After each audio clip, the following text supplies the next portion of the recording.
Magandang umaga po sa inyo. At kumusta po kayo? Kumusta po ang inyong araw? No? Sino dito excited ka na pumunta dito sa church this morning, no?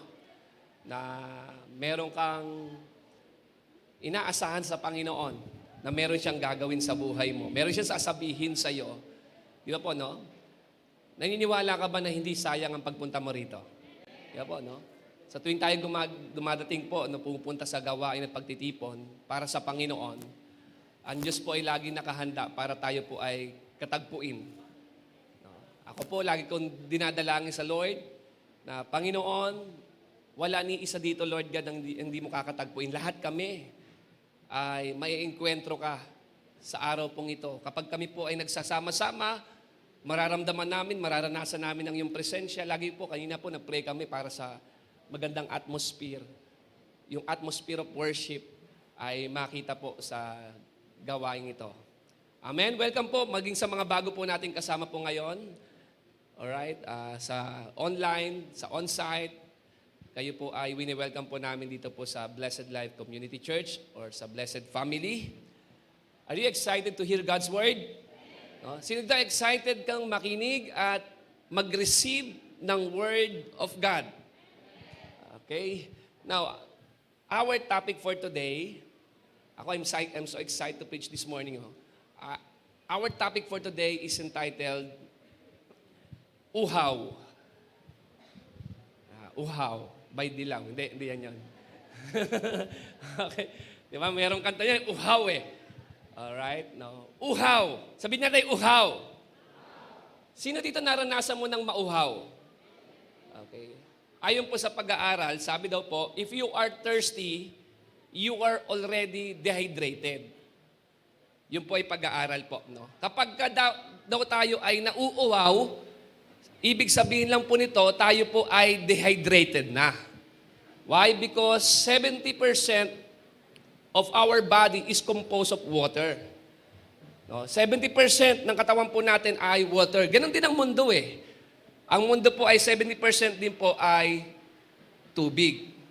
Parang tayo lang po. So, ibig sabihin, ang tubig po ay napakahalaga. Sabihin niya natin, mahalaga ang tubig. Malakas, mahalaga ang tubig. Hindi po tayo mabubuhay ng walang tubig. Amin po ba doon? Ang tubig ay pangunahing pangangailangan ng tao.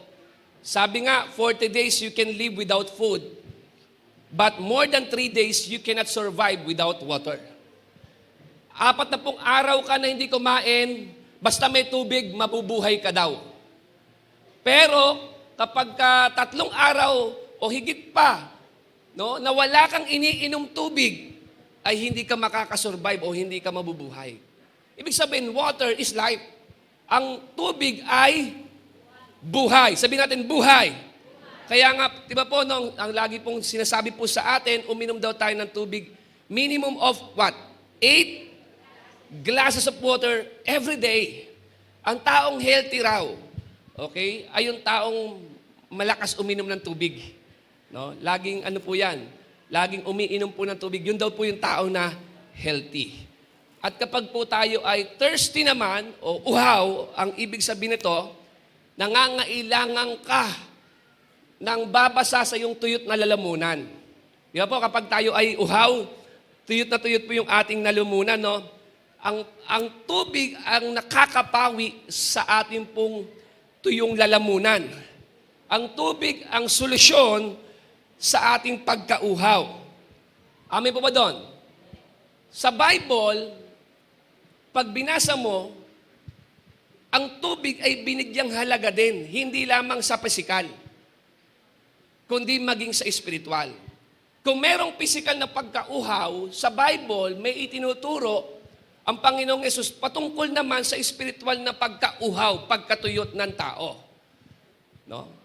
Ibig sabihin ng pagkauhaw, meron kang something na hinahanap na gusto mong matugunan yung pangangailangan mo. Are you with me? No? Merong pagkauhaw sa espiritual. And I think a lot of people are thirsty. Mga tao ngayon ay uhaw. We are looking for worth. We are looking for significance. We are looking for affirmation. Ganyan ang pagkauhaw po ng tao. Uhaw sa kasikatan, uhaw sa relasyon, uhaw sa affirmation. Are you with me? Uhaw po ang tawag po rito. Now, ang tanong, kung tayo po ay may uhaw sa espiritual, of course, ang sagot dyan ay tubig din. No? Pero hindi literal na tubig, kundi tubig na buhay. Tubig, no, na nagbibigay buhay. At yun ay walang iba kundi ang ating Panginoong Jesus. Para mapawi ang pagkauhaw at pagkatuyot natin sa espiritual, kailangan natin ng tubig na nagbibigay buhay, walang iba kundi ang ating Panginoong Hesukristo. Sa John chapter 7, mababasa po natin dito na inoffer ni Jesus ang kanyang sarili bilang tubig na nagbibigay buhay. As a living water. Basahin po natin in John chapter 7 verse 37 to 39. Look at this passage. These verses. Sabi diyan, now on the last day, the great day of the feast, Jesus stood and cried out. Talagang humiyaw ang Panginoon. Saying, if anyone is thirsty, let him come to me and drink. He who believes in me, as the scripture said, from his innermost being, wow, will flow rivers of living water. Sa ibang translation, from your innermost, yung ibig sabihin, innermost yung heart. Pero sa Greek, ang nakalagay out of your belly. O, sa Greek kasi hindi heart eh. Sa atin lang kasi yung heart eh. Sa kanila niniwala sila yung pinakasentro ay yung belly. Kaya nga diba, pagka kinakabahan ka, kumukulo yung sikmura mo eh. Sabi niya, mula sa kailaliman ng iyong pagkatao, babalong ang tubig. Okay?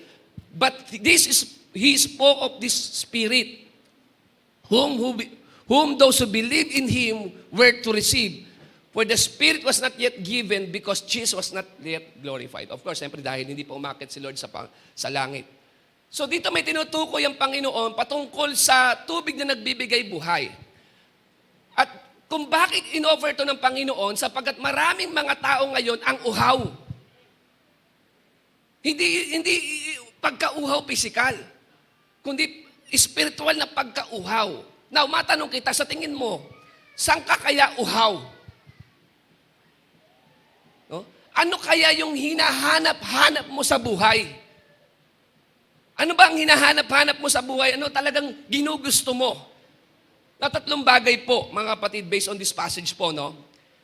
Patungkol sa tubig na nagbibigay buhay, if you want to be satisfied, no? If you want the fullness of God in your life, if you want God to satisfy your inner being, tatlong bagay po. Una po dyan, makikita natin, sabi ng Panginoon, if anyone is thirsty, yung una ay invitation. May invitation si Lord.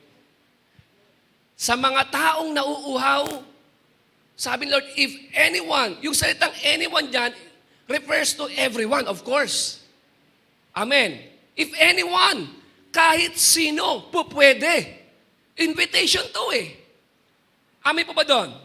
Ano man ang iyong nakaraan, maging sino ka man, kasama ka sa anyone or everyone na inaalok ng Panginoon ng tubig na nagbibigay buhay.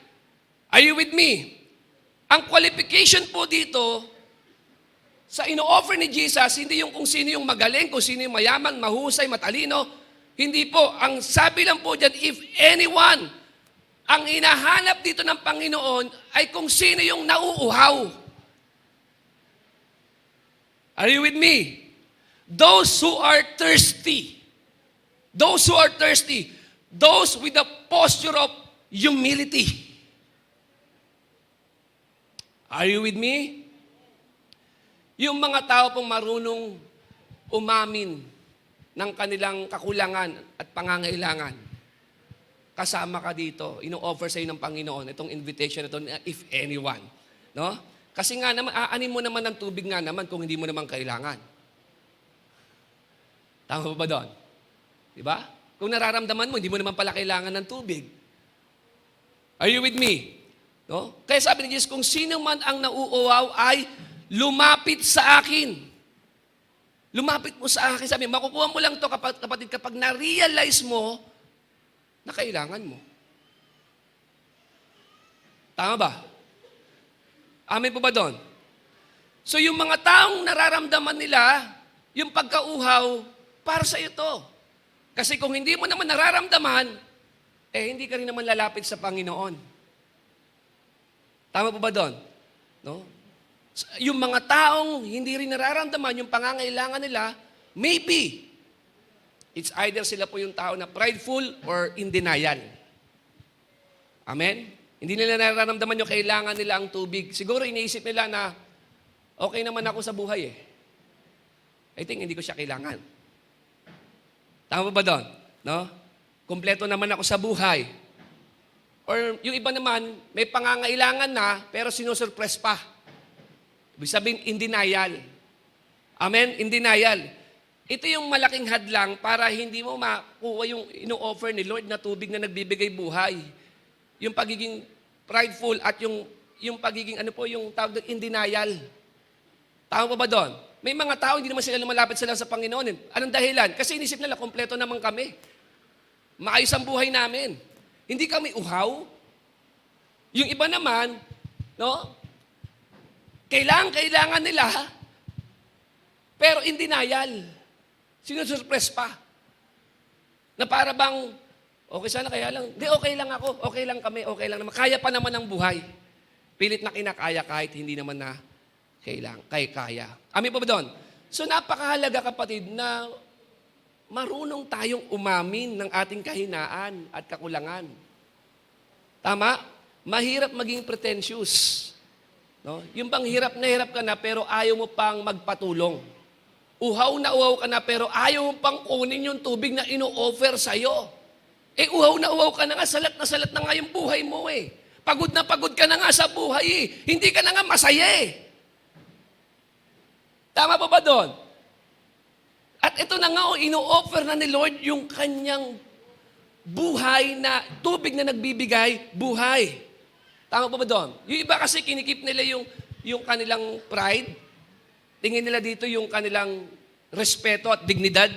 Kaya ayaw pa nilang lumapit sa Panginoon. Amen? Tama ba dyan? No? Kaya maraming mga tao namamatay ngayon sa uhaw kasi ayaw umamin sa kanyang pangangailangan. So mahalaga po sa invitation na sinasabi dito ni Jesus na marunong tayo dapat mag-accept. I-accept natin yung invitation po ni Jesus. Umamin tayo na kailangan natin tong tubig na nagbibigay buhay. Amin po ba doon? No? Huwag mo nang itago, wag nang mga tuwiran, umamin na lang. Sabi mo sa katabi mo, umamin na lang. Diba? Kaysa mga tuwiran, kaysa magtago pa, aminin na lang. Aminin na lang. Meron dalawang magkaibigan, yung isa hiniram niya yung motor ng kanyang kaibigan. Pinahiram siya. Makalipas ang ilang oras, bumalik. Sabi niya sa kaibigan niya, pare, yung motor mo may tubig sa karburador.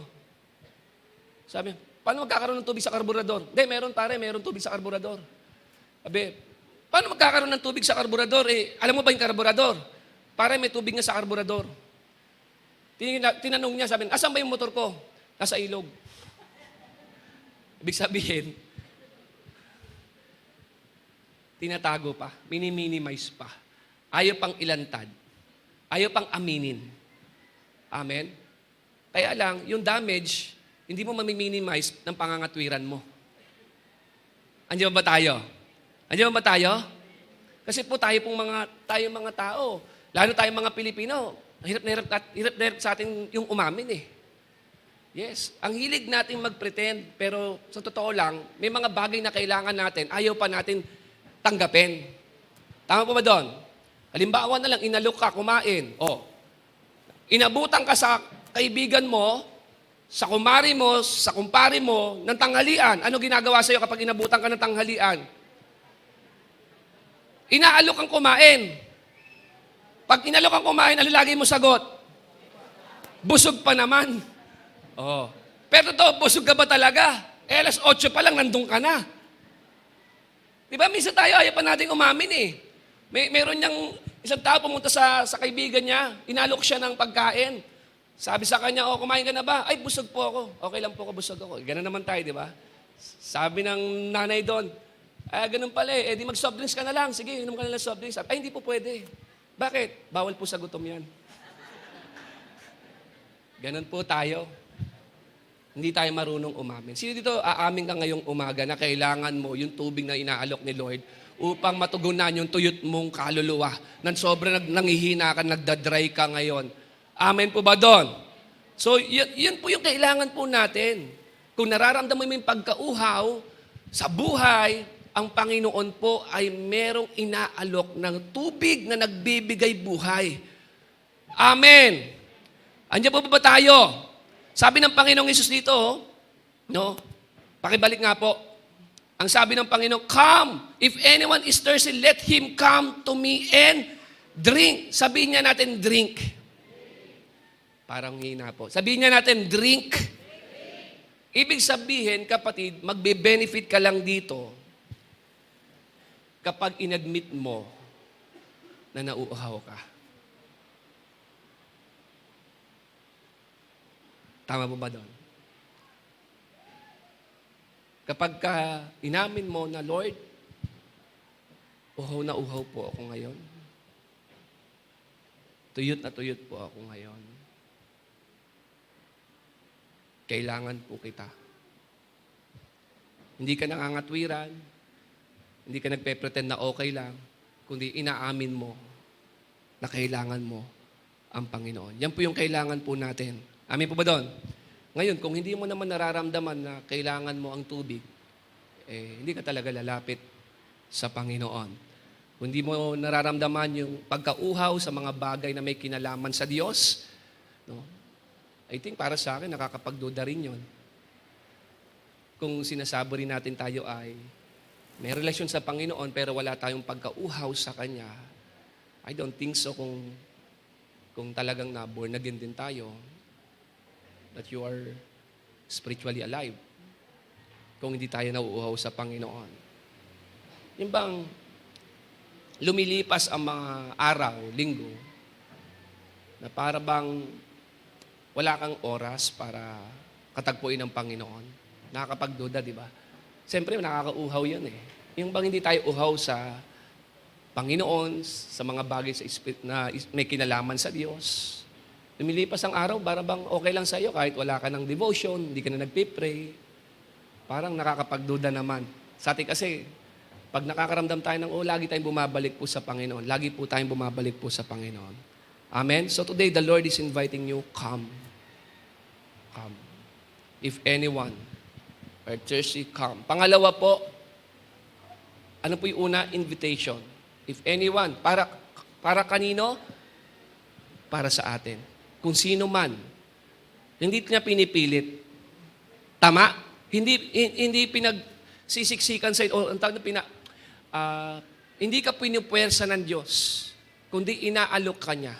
Kasi para sa Panginoon, ganito lang yan eh. Kung hindi mo naman ako kailangan, ayoko naman pakialaman ng buhay mo.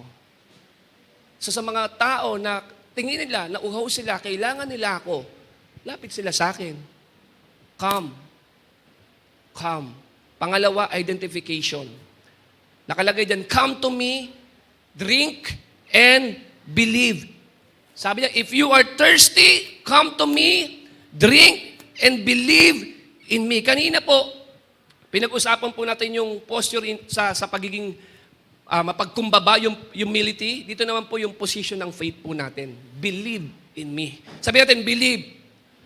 Sabi ng Panginoon, come to me.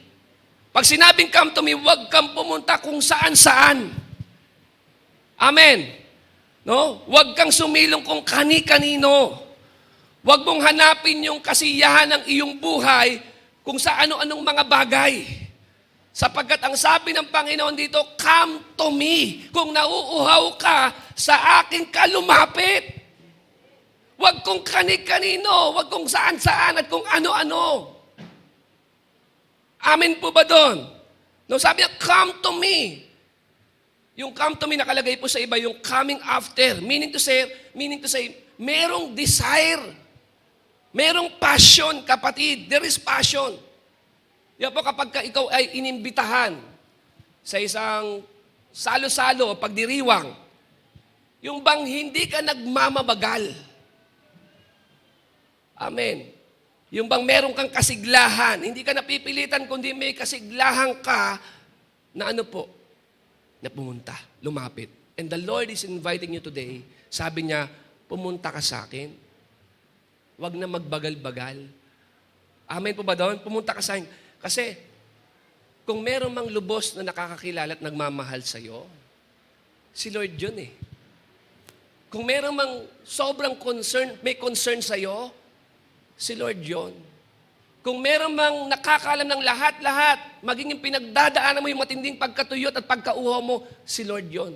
At ngayong umaga, iniimbitahan ka ng Panginoon, sabi niya, lapit ka sa akin. Nak, sa akin ka lumapit. Sa akin. Ako ang magbibigay ng tubig sa iyo. Tubig ng buhay. Alam mo, ako naniniwala ako, pagkamahal mo ang isang tao, gagawin mong lahat eh. Tama po ba doon? Sino ito mahal mo ang Lord? For example, mahal mo yung kapartner mo, bago naging kayo, naalala mo ba yung mga kahibangan na ginagawa mo sa ngalan ng pag-ibig? Yes. You will do a lot of crazy things para i-prove sa taong mahal mo na deserve siya sa effort mo. Amin po ba doon? Ginagawa mo eh.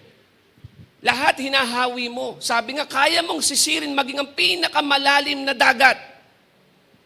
Tama po ba doon? Kaya mong puntahan, pasukin kahit ang pinakamadawag na kagubatan. Kahit ang bituin, kaya mong sungkitin. Lahat ay gagawin. Tama po ba doon? Makamit lang ang iyong minamahal. At totoo po yun. Sino dito ginawa mo yun? Ganong kahibangan. Amin po ba doon? Lahat ginawa mo para sa taong mahal mo. Are you with me? Andiyan pa tayo na susuungin ang pinakamadawag na kagubatan. Lahat ay gagawin. Kahit gaano man kataas ang bundok, ay kaya mong akitin dahil lang sa pag-ibig. Yes. So, gagawin mo ang lahat para ma-prove lang doon sa taong mahal mo na worth it siya doon. Amen? Meron pa ditong nagawa mo yon? Taas nga kamay na nagsakripisyo ka na sobra. Meron kang kwentong sakripisyo sa pagmamahal. Amen? Lani, paano ba nagsakripisyo yan si Baldo? Si Baldos na yan, paano ba no? Naghahantay ba yan sa pinakamadilim na poste? Diba? This oras ng gabi? May ganun ba? Tama? No, kahit gaano mang kalayo, yung pinapasukan mo, sinusundo ka, kahit maghintay, okay lang, deserve ka ron. Amin po ba doon? Ako po, naalala ko dati, after ng Ondoy, ano yung sumunod? Habagat na yun, di ba? Si Pastora kasi dati nasa Marikina. Alam niyo naman po ang lugar ng Marikina kapag may bagyo. Sobra yan, grabe po dyan. Dahil sobrang lakas na ng ulan, alam niyo po, may stranded kasi sila doon eh. Pinuntahan ko po yung gabi. Lakas ng ulan, lakas na po ng hangin. Sinundo ko po para po makaiuwi po sa kanila. At least kahit malakas ang ulan, may bagyo, kasama niya pamilya niya kaysa nag-iisa sa doon. Yung pagdating namin sa Malanday, alam niyo po, wala na. May tubig na po sa MacArthur. Ang laki po ng tubig ng habagat na yon. Hindi mo na makikita yung kuloong, katanghalan. That time, lubog na lubog yan. Diyan ang pinakamalalim, diyan sa Mabolo. Alam niyo po, tumawag ako ng trike.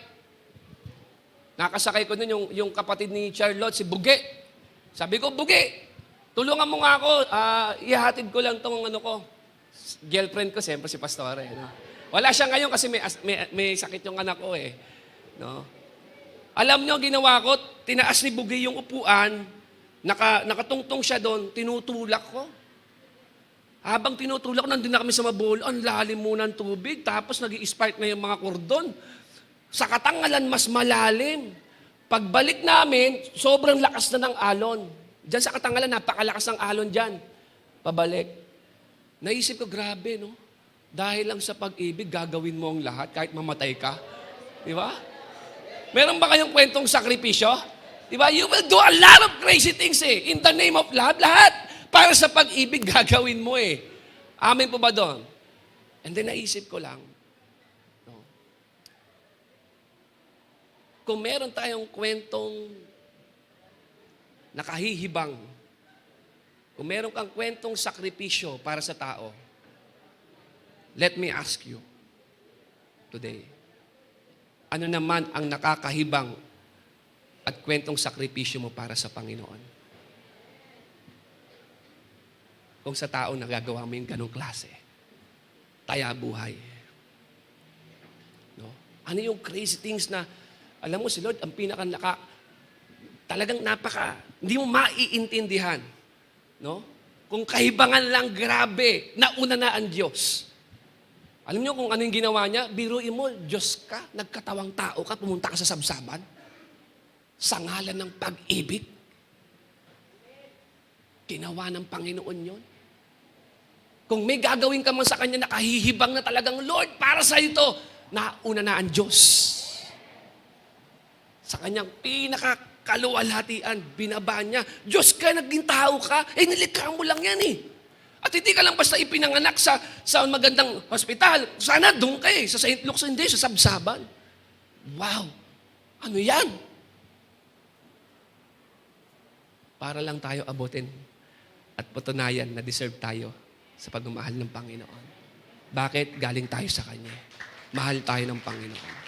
Sabi ko lang, Lord, kung meron kaming kwentong nakahihibang, kwentong sakripisyo sa tao, sana po, magkaroon din kami ng kwentong sakripisyo para sa iyo.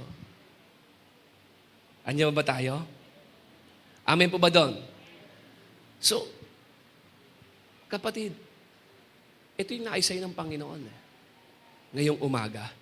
No? Talaga bang nananabig tayo sa Panginoon? No? Talaga ba tayong nananabig sa Kanya? Are you in pursuit of Jesus? Si Lord ba talagang pinupursu mo? O pinupush ka pa? When say pinupush ka pa, kinakaladkad ka pa para pumunta sa church. Maybe, sa family, sabay-sabay kayo pumunta sa church. Pag ikaw naiwan, nakakahiya naman. So, minsan, napupush lang tayo. Not in pursuit of Jesus, but pinupush tayo. Ang bigat ng ating katawan, ang bigat ng ating mga paa. Pero ang tanong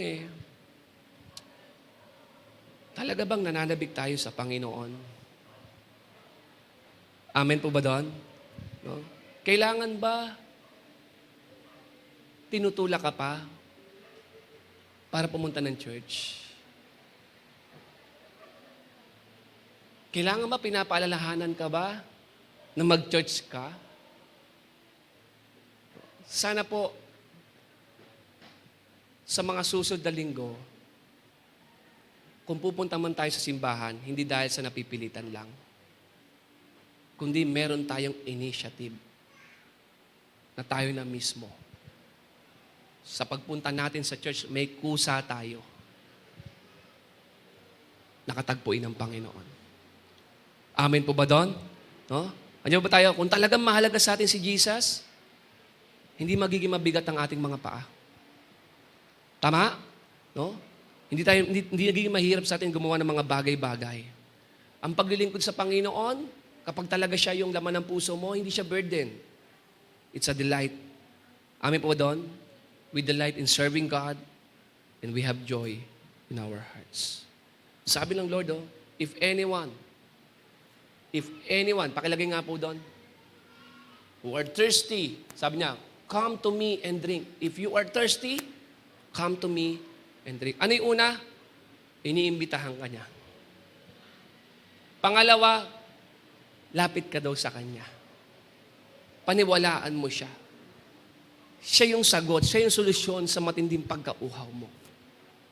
At ang huli, yung promise na infusion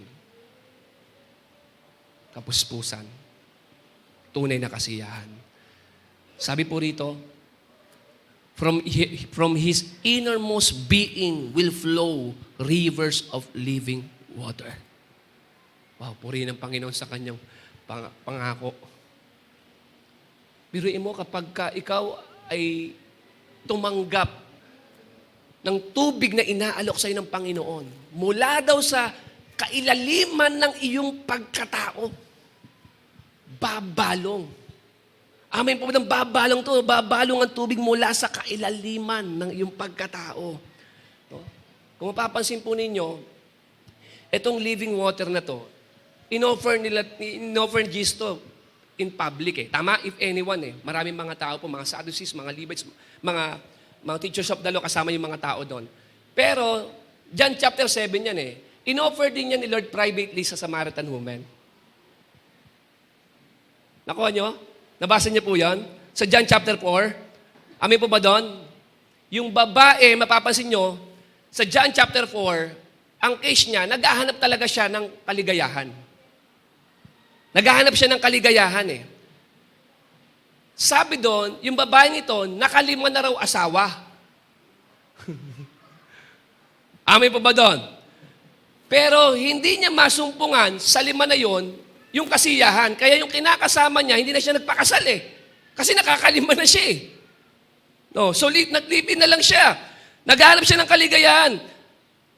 Pero, eto eh, nung masumpungan niya si Jesus,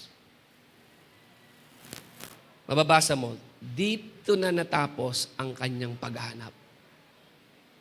Amin po ba doon? No, dito na po natapos ang kanyang paghahanap. Minsan isip natin yung pagkakaroon ng asawa, ito yung pinaka-the best na nangyari sa buhay natin na magbibigay kaligayahan. Sino naniniwala ka ang pagkakaroon ng asawa bibigay sa'yo ng kaligayahan? Ay, wala pong Ano ba yun? Sinumpang relasyon ba yan? Parang, naniniwala ka ba nung una? Diba parang ang dating sa'yo, grabe, dito ako liligaya. Kapag nakapag-asawa ako, magiging maligaya ako. Kaya nga ayaw mo tumagal na single, gusto mo maging maligaya, magkaroon ka ng asawa. Tama po ba doon? Pero itong babaeng ito, pag tingnan mo, nakalima na eh. Nakalima na, pero hindi pa masaya. Pero yung nasumpungan niya ang Panginoon, dito siya nakompleto. Dito siya naging maligaya. Nung tinanggap niya yung tubig na nagbibigay buhay, walang iba kundi ang ating Panginoong Yesus. Dito na natapos ang kanyang paghahanap. Alam nyo, kahit makailang ka pang jowa dyan, hindi niya magbibigay ng kaligayahan sa'yo. Hindi niya kayang tapatan yung kaligayahan na kayang ibigay sa'yo ng Panginoon. Amin po ba doon? Kaya yung nasumpungan niya si Jesus, yung Samaritan woman, pansinin mo, naiwan niya na yung banga, iniwan niya na yung banga eh. Tanong kita, ano ba yung banga mo? Nung nasumpungan mo ang Panginoon, iniwan mo na rin. Natapos na sinatisfy ni Jesus yung kakulangan ng babae.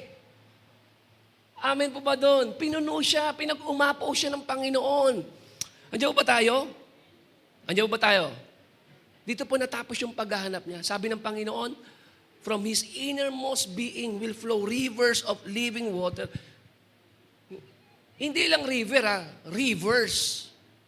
Maraming ilog. Amin po doon? Flowing. When you say flowing, hindi stagnant. Fresh. Laging fresh. Amen. Living water. Hindi tubig sa kanal. Kundi buhay na tubig. Bukal. Pag sinabing bukal, hindi yan matutuyuan. Bukal yan eh. Ganun yung nais ibigay sa'yo ng Panginoon. Amen? At ang binanggit dyan sa John chapter 7 verse 39, tingnan niyo po ito Sabi dito, Jesus was talking about the Spirit. Pag yung ino-offer ni Lord, yung tubig na nagbibigay buhay, walang iba kundi siya, kapag tinanggap siya ng tao, ang Holy Spirit ang magdudwell sa kanya. Sabi niyan, Jesus was talking about the Spirit. The Spirit had not yet been given to people because He had not yet been raised to glory. But later, those who believed in Jesus would receive the Spirit. Biruin mo, doon daw sa mga taong tumanggap sa Panginoon ay makakatanggap sa banal na Espiritu. Wow. Sino din na-receive mo ang Holy Spirit? At mapapansin mo rito, ako po naisip ko lang, ano kaya pakiramdam nung makasama mo ang Panginoon dito sa lupa? Naisip niyo ba yan? Ano kaya pakiramdam na kasama mo si Jesus na lumalakad dito sa lupa? Yung bang pupunta kayo sa funeral service, tapos yung patay mabubuhay. Ang tindi. Yung may sakit, gumagaling. Naisip ko lang eh. Sabi mo doon, why am I saying this? Kasi po, sa Old Testament kapag binasa mo, ang Holy Spirit, ang Diyos, laging binabanggit, God was with him. God was with Abraham. God was with Joseph. God was with Moses. God was with David. God was with Daniel, Elijah. God was with. Sa Old Testament yon. Pero dito, ang Holy Spirit daw, kapag tinanggap mo si Jesus, mananahan sa'yo. Hindi ka lang sasamahan ng Diyos, kundi maninirahan ng Diyos sa'yo. Andiyan mo ba tayo? Kaya sabi ni Jesus, sa John chapter 16 verse 7, let me assure you, it is better for you that I go away. Mas mainam para sa inyo na umalis ako. Bakit? Sabi niya, I say this because when I go away sa aking pag-alis, I will send the helper to you. Referring sa Holy Spirit. But if I did not go, the helper would not come. Sabi ko, oo nga no. Maganda yung God was with Pero yung umakyat si Jesus sa lahat ng kumilala sa Panginoong Yesus, ang Diyos daw, hindi lang basta sasama sa iyo, kundi nasa sa iyo mismo. Inside of you. Amin po ba doon? Not just God was with you, but God is inside of you. Nandun sa iyo eh. Tama po ba doon? Sabi ko, siguro kapag napunta ako ng langit, kakausapin ko si Moses, no? Si David, sabihin ko, David, ano ang pakiramdam nung sinamahan ka ng Diyos para patumbahin mo, talunin mo si Goliath? Anong pakiramdam na sinasamahan ka ng Diyos? Tingin ko, ibabalik lang ni David sa iyo yung tinanong mo. Sabi niya sa iyo, alam mo, mas excited akong malaman Mas interesado akong malaman. Ano ang pakiramdam na ang Diyos nasa sayo? Tama po ba doon?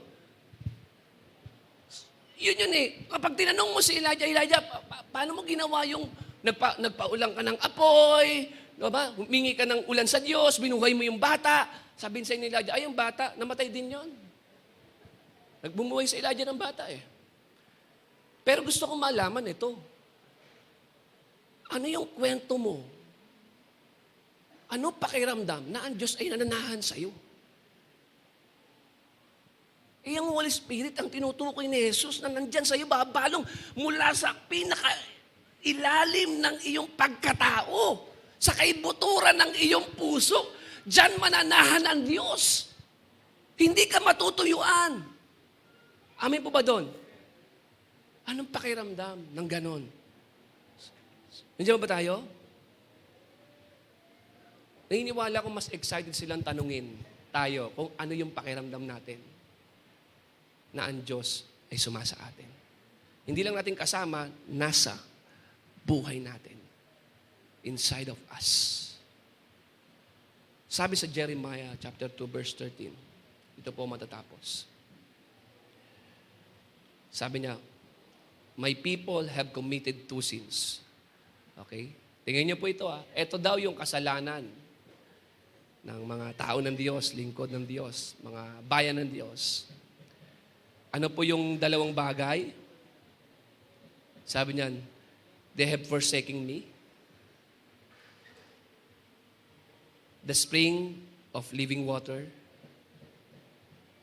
and they have dug their own cisterns, broken cisterns that cannot hold water, broken wells. Dalawang kasalanan ng tao. Tinalikuran, itinakwil ang Diyos at sumalok sa ibang balon na akala nila magbibigay kasiyahan sa kanila. Pero lagi pa ring tuyot. Sa Tagalog, ang ganda, sabi rito, dalawa ang kasalanan ng aking bayan. Tinalikuran nila ako. Sakit nun, Ang bukal na nagbibigay buhay at sumamba sila sa ibang mga Diyos na para bang nagukay sila na nagyan ng tubig na natutuyo. Kinalimutan daw siya No? At ang tao ay pilit na sumasalok sa balon na natutuyo. Samantalang nandito ako, sabi ng Panginoon, at handang-handang magbigay ng kapuspusan at kaligayahan sa inyo.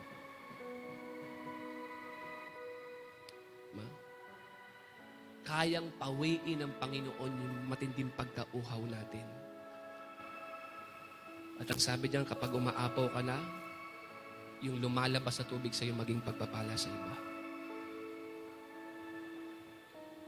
Alam mo, hindi ang relasyon Hindi ang karir.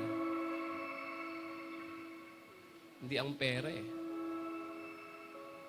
ang mabibigay sa iyo ng tuwing na kaligayahan. Hindi ang mga bagay na yan. Minsan, nagagawa natin talikuran ng Panginoon para lang sumalok ng tubig sa ibang balon na kahit anong gawin natin, natutuyot pa rin tayo. Kaya ngayong umaga, sabi ng Panginoon sa atin, saan ka ba talaga nauuhawaw? Uhaw ka ba talaga sa akin? O uhaw ka sa mga bagay sa mundo? Ano ang hinahabol-habol mo? Diba? Ano ang hinahanap-hanap mo? Kapatid, walang anumang bagay o anuman sino man tao sa mundong ito na makapagbibigay ng kasapatan at kaligayahan sa iyo maliban sa ating Panginoong Yesus. Amen? Only Jesus can truly satisfy your deepest need. Only Jesus. Kaya kung babalikan natin maging Samaritan woman, sabi niya, nung tinanggap niya si Jesus, pinamalitan, bumalong yung tubig mula sa kailaliman ng kanyang pagkatao. Sa sobrang kaligayahan niya, humayo siya sa bayan ng Samaria, sa lugar nila. Doon sa bayan nila, pinangalandakan ng babae. Natagpuan kong Mesyas. Alam niya ang lahat-lahat sa akin. Alam niya lahat ng aking karumihan. Pero tinanggap niya pa rin ako. Pinatawad niya pa rin ako. Minahal niya pa rin ako. Doon sa bayan na yun, marami ang nakakilala sa Panginoon. At yung buhay ng babae, nagbago. Tuluyang nagbago. Dahil sa tubig na nagbibigay buhay, walang iba kundi ang ating Panginoong Yesus. Natapos ang paghahanap dahil yung tubig ay bumabalong sa puso ng babae. Dumadaloy. Iniwan niya na ang kanyang banga. Kasi si Jesus, siyang solusyon sa lahat. Are you with me? Andiyan ba tayo? So only Jesus can fulfill your innermost desire. Tandaan mo, hindi pera Kung sa tingin mo kung bakit ganyan ka, sobrang lungkot mo, sobrang tuyot na tuyot ka, minsan kala mo pera kaya sumasalok ka sa ibang balon. Iniiwan mo yung intimacy mo sa Panginoon. Hindi na si Lord yung pinupurso mo. Kasi kailangan at tingin mo, kapag nagkaroon ka ng maraming pera, magiging maligaya ka. Ang iba naman, relasyon. Kahit makarami ka ng relasyon, hindi relasyon eh. Hindi relasyon. Hindi si Lord. Only Jesus can satisfy your deepest needs. Siya lang. Siya lang. Amin po ba doon? Kaya ngayong umaga, kapatid, tingnan natin uli yung ating puso. Saan ba talaga tayo nauuhaw? Di ba? No? And today, make a decision to pursue Jesus. Lord, ikaw yung ipupursue ko.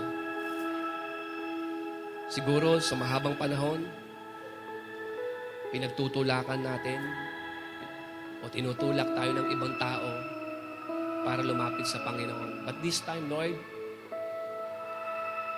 pupunta ako. Mauuna na ako sa kanila. Kasi excited ako na ma-meet kita. Amin pa doon? Broken wells. Ang tubig ay buhay. Where there is no water, there is no life. And you will never, ever find life without Jesus. I am the way, the truth, and the life. Apart from Him, your life is meaningless. You are empty. Kasi si Jesus ang buhay. Amen? Living water. What kind of water? Living. Grabe yun. Living water. Living water. Lord, sa Panginoon kasi, siya hindi po pwedeng person lang kay Lord eh. Pipili ka talaga siya o ang mundo eh. Kung siya, hayaan mo siya na punuin ka niya. Hindi ang mundo ang makakapagbigay sa iyo ng kasapatan. Pwede ba tayong lahat ay tumayo? Yung promise ng Panginoon sa iyo. Kapatid, siguro kung bakit tayo nakakaranas ng pagkatuyot ngayon, kahit, Lord, bakit ganun? Kilala naman kita. Matagal naman na ako may relasyon sa iyo, pero bakit parang uhaw na uhaw ako ngayon, tuyot na tuyot ako? Is it possible? Sabi nga niya kanina, baka sumasalo ka sa ibang well. Hinahanap mo sa tao, sa ibang tao yung kaligayahan. Hinahanap mo sa pera, hinahanap mo sa relasyon. Hinahanap mo sa affirmation yung kaligayahan. Sa kasikatan, sa kapanyagan, sa posisyon yung kaligayahan. Kaya siguro tayo nadadry, kaya tayo nauuhaw.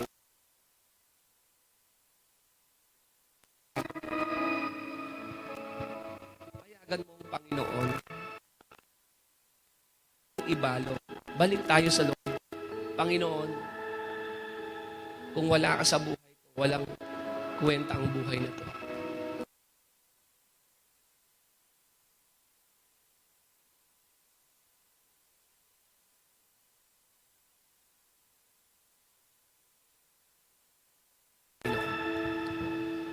Pwede ba tayong lahat ay mukot?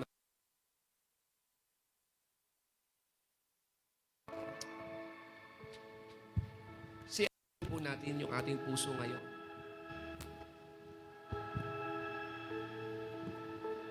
Tanungin mo sarili mo kung talaga bang nananabik ka sa Panginoong Hesus?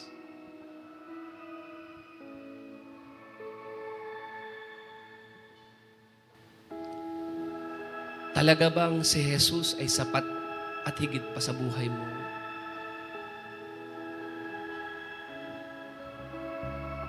Kailangan, kapatid, dumating tayo sa punto na mag-decision tayo. Kung si Lord, si Lord. Kung si Lord, saan mo hanapin yung kaligayahan? Wala sa partner mo yan eh. Wala sa pera mo yan.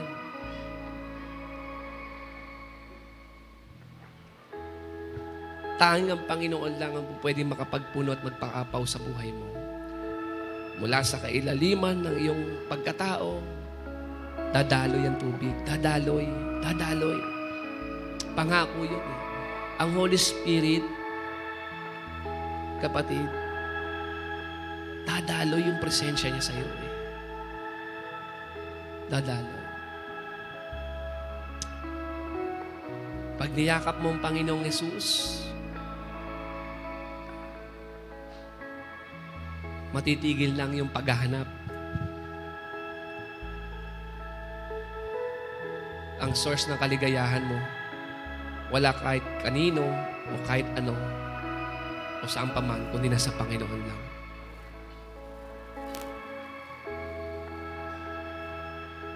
Ngayong araw na to, tulad ng babae, Samaritan woman, kilalang kilala ka ng Panginoon eh. Kilalang kilala ka. Maging ang iyong karumihan, ang iyong nakaraan, lahat ng iyong kasalanan, kilala ka, pero mahal na mahal ka ng Panginoon. Ino-offer niya sa iyo yung living water. Babalong ito sa kaibuturan ng iyong puso. Magbibigay ng kasiglahan, kagalakan, kaligayahan sa buhay mo. And make a decision to pursue Jesus Christ in your life. Sabihin mo, Panginoon, mula ngayon, ikaw yung hinahanap-hanap ng pusong ito. Ikaw yung kailangan ko. Ikaw ang solusyon sa matinding pagkauhaw ko. Panginoon, patawarin mo ako kung sumasalok man ako ng tubig sa ibang balon para lumigaya, para maging masaya. Pero laging nagiging malungkot sa dulo. Laging nagiging kulang. Pakiramdam ko, wala ang nangyayari. Kaya, O Diyos, patawarin niyo po ako. Panumbalikin mo, Panginoon, ang aking puso sa iyo ngayong umaga na walang iba na ninanasa kundi yung makilala ka pa, maranasan ka pa, Panginoon. Salamat po sa iyong mensahe. Ikaw ang buhay. Ikaw ang buhay. Hiwalay sa iyo, walang tunay na buhay. Hindi namin matatagpuan ang tunay na buhay sa mundo. You are the life, the living water. You are, Lord, you are. You are. Salamat po sa pagmamahal sa amin.